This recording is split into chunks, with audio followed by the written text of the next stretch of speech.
justement, Dr Cherif Amir, avant de parler des domaines de coopération, on était là en politique, on parlait politique justement, et c'était l'occasion de parler de la Libye, et apparemment il y a beaucoup de choses à dire là.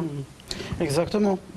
On s'est réveillé le jour lendemain, on a trouvé que la Turquie avait signé un accord avec l'ex-gouvernement Sarraj en Libye sur la limitation de zones maritimes économiques.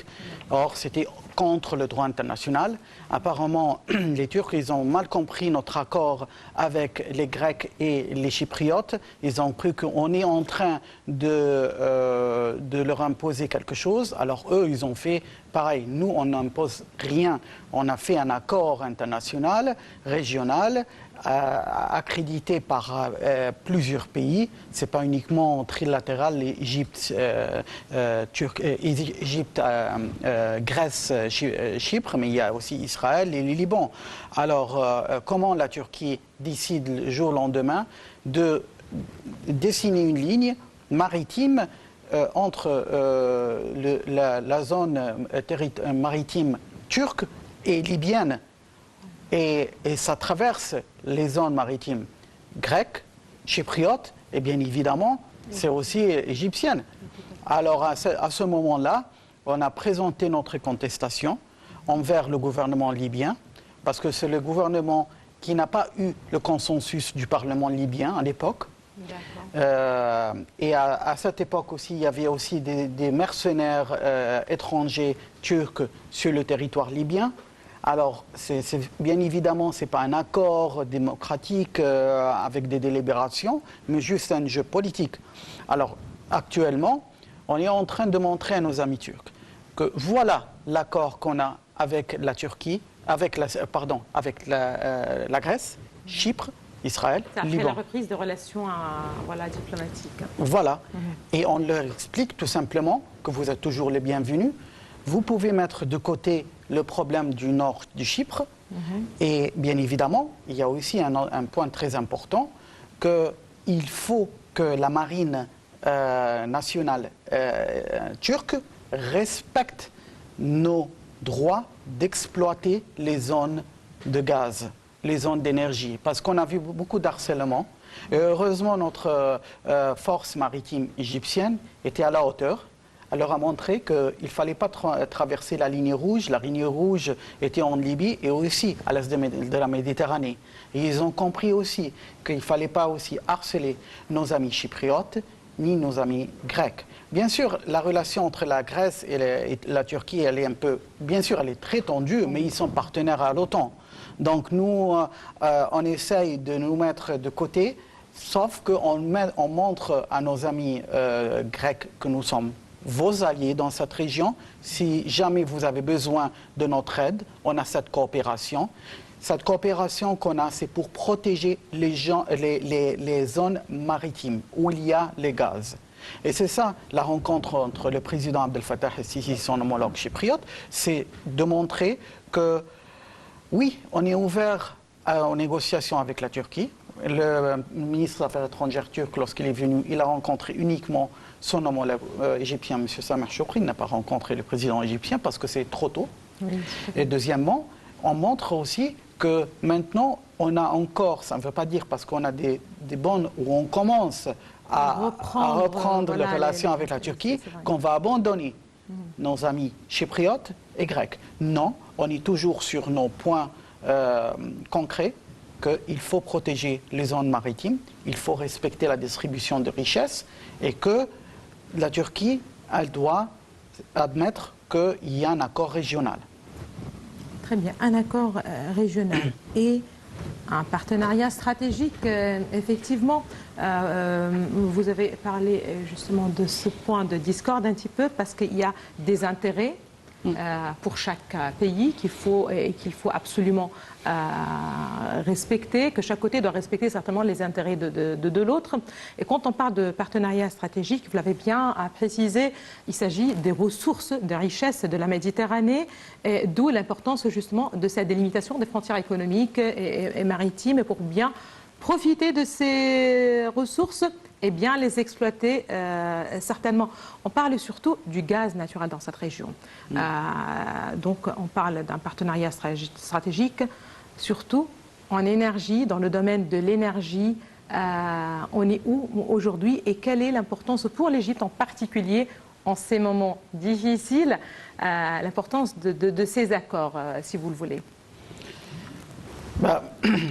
Lorsqu'il y a eu l'opération spéciale militaire russe au Donbass, pour la livrer de Donbass en Ukraine, on a compris tout de suite que la Russie voulait protéger toutes les ressources qu'ils ont, du gaz, du blé, des ports maritimes. Et la Turquie était le premier dans ce contact-là. Est-ce que la Turquie va imposer des sanctions contre la Russie? Est-ce qu'ils vont être contre ces projets? Et il y a eu aussi des propositions que l'Égypte va remplacer la Russie dans ses sanctions à exporter le gaz. Bien évidemment, on a nos intérêts, mais on ne va pas abandonner nos amis russes au moment où il y a eu cette crise. Parce que nous et les pays du Golfe, les pays arabes, on est tous d'accord qu'il faut être équilibré. On a vu maintenant, voilà, la France, le président Emmanuel Macron qui effectue des visites à Pékin pour la Chine. C'est-à-dire que maintenant, la politique extérieure européenne commence à changer. Donc, on avait raison. Donc, nos projets et nos accords sur le gaz, c'est toujours pour nos intérêts. Concernant l'exportation et les grands projets internationaux avec les grands pays producteurs du gaz, ça, il faudra après avoir de consensus. C'est-à-dire, on va travailler avec nos amis russes, avec nos amis grecs, on va élargir cette coopération. Mais on ne va pas remplacer quelqu'un parce qu'il fallait le faire pour nuire à la Russie. Donc, on est actuellement dans ce contexte qu'il faut garder, si je peux l'appeler comme ça, un profil bas. Nous et les pays arabes, la production du pétrole et la production du gaz va ralentir à un certain moment, jusqu'on va voir qu'est-ce que ça va arriver dans ce conflit, qu'est-ce que l'Union européenne, nos partenaires européens souhaitent faire. Est-ce que maintenant la Grèce et la Turquie vont pouvoir régler certains problèmes? On sait maintenant que la Turquie change radicalement sa politique dans le conflit ukrainien. Ils sont en train de maintenant de faire la médiation pour les blés, les grains avec la Russie et l'Ukraine. Donc c'est très complexe actuellement, surtout pour la Turquie. Mais pour nous, en Égypte, la Chypre et Grèce, on avait vraiment une vision que si on signe des accords, au moment où il y aura une tempête, comme on voit maintenant, tempête géopolitique, ce tremblement de terre qui va changer la carte géopolitique tout entière, même mondiale, si je peux l'appeler, on sera tous réunis dans ce club, comme on l'avait dit, club de gaz. On ne sera pas dehors, comme la Turquie, essayant de trouver des alliés de droite à gauche, de changer de politique du jour au lendemain. Ce qu'on voit maintenant que la Turquie essaye de s'approcher de l'Égypte, c'est très bien. Mais on va toujours leur dire, il faut admettre que vous faites une partie de cette région. Dans cette région, il y a des accords et il faut accepter à obéir à nos règles. Et on n'impose rien d'injuste. On peut s'asseoir sur la table de négociation et arriver à des solutions. Très bien. Et l'Union fait la force. Voilà, il y a 3 pays qui sont déjà d'accord sur des modalités, tout ce qui concerne justement ces ressources, tout ce qui concerne leur avenir, l'exploitation et tout ceci. Et justement, comme vous l'avez précisé, c'est aux nouveaux partenaires, peut-être, si jamais on va dire un partenaire, de pénétrer, de rentrer et d'accepter, si vous le voulez. Quand on parle de projets en commun, quand on parle de coopération, il y a aussi le transfert du gaz chypriote vers 2 stations en Égypte, de liquéfaction justement en Égypte. Est-ce que ça va dans le sens de ce que vous venez justement de mentionner, que quand il s'agit de l'exploitation des ressources, il faut patienter un petit peu?